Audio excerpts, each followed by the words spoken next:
All right, Thomas, we finally got some interest rate relief. We got some cuts. The banks have passed on the cuts, but not necessarily, people haven't necessarily seen their interest payments going down. What's going on?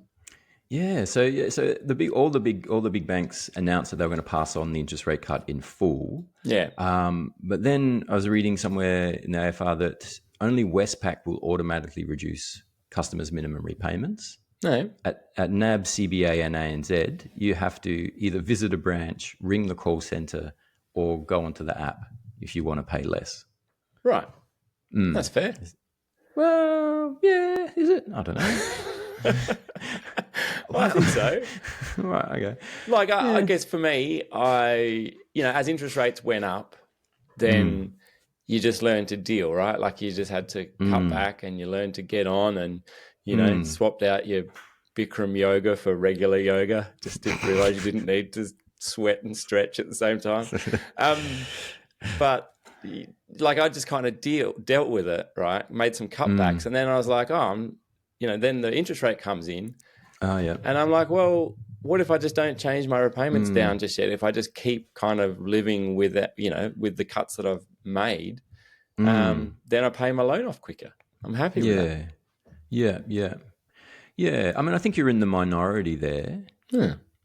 That's true. No, you're in the majority, but only just. So NAB.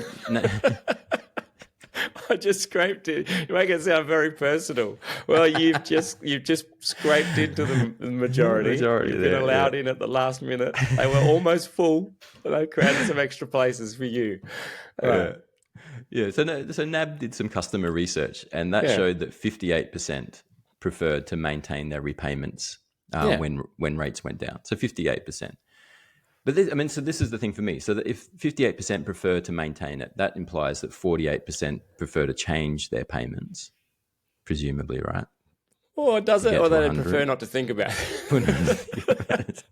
Their payments. It's a bit like when it goes up. Like it's incumbent on you as the borrower to increase your payments, isn't it? Like, and because you might not want to do that either. Like maybe you've got a bunch of you've been making extra payments. What? No, it automatically goes up on the way up. That's the inconsistency here. No, it doesn't. Does it? Yeah.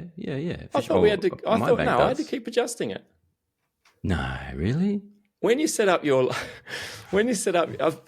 just going to talk wildly from variance from bank to bank, I'm sure. But when you set up your loan, I think you can either set it up for automatic or like manual payments, right? I didn't get that choice. I did not get that choice. No, that's because you went with the no frills option from Neobank in Mullum somewhere. Aldi Mortgage. Yeah. No, I think that's right. I think we adjusted it the whole way up. You had to do it manually. So what happens I don't know if we had to, but I remember checking. You did just being like, I'm gonna. What happens if you didn't? Well, this is very personal circumstances, but we've always tried to make extra payments on the mortgage, like to pay a little bit more, and so over time we've built up a bit of a buffer inside the mortgage. Yeah. So to that extent, if the interest rates go up, I don't necessarily want to pay more straight away, right, out of the weekly thing. I might just go, I'm just going to let that ride for a little bit because we were ahead in our mortgage payments by that stage. So but that's but what that's what I'm thinking. Like, surely, like the bank, if you don't have that equity buffer built up, and then what happens? They deduct from your equity buffer to top up your weekly payment. I don't know. It never happened because we upped the payment to meet the minimum. Yeah. So I think you might be confused. You might be the 5% of customers that are confused. Yeah, you're back in the minority again. That was fun while it lasted. It was nice.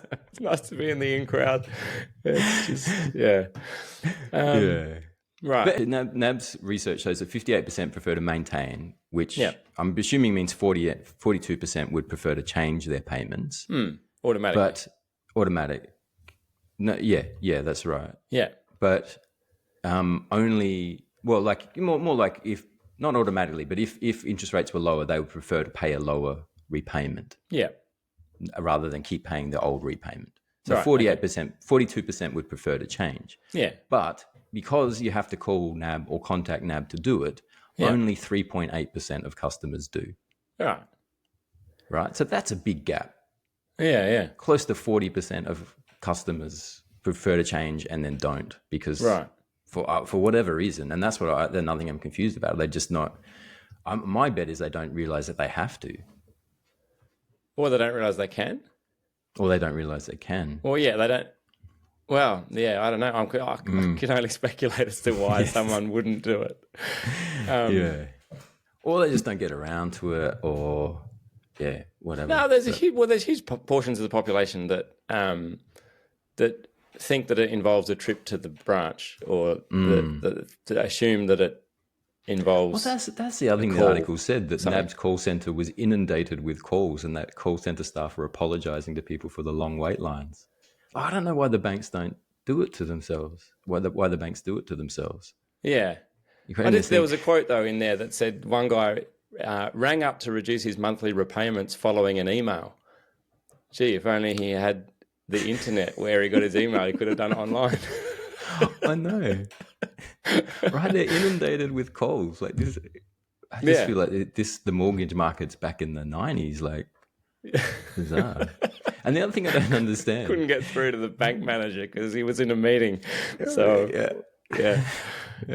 got stuck with his repayments. But the other thing is, like, banks make money on the interest, right? So like when you get ahead of your payments, you pay less interest across the life of the loan. Yeah. Which means the banks are making less money on your loan. So I don't know why the banks aren't automating this process. Yeah, that's the bit that doesn't make sense to me either. When the banks are going, the banks are leaving money on the table. Like, it's not like the banks to do that, is it? It doesn't. Yeah, it doesn't correlate with taking money from dead people. Does not seem to align with their values to let people pay off their mortgage quicker. But maybe it's just small fry. Maybe they're like, it's fine. We'll catch it up when we sell them a new mortgage. Like, we go, hey, did you realize you get $200,000 equity in your house now? Perhaps you'd like a massive new house. Maybe that's right. Yeah, I don't know. Anyway, hit us up if you've got a theory about why banks don't do it. I'm curious. But I think the key message here is check your mortgage repayments. Like, understand what your minimum is and understand what you need to be paying and how much you are paying, because maybe there's some savings to be had, or some disposable income to reclaim, and you can go on a bender. Not financial advice.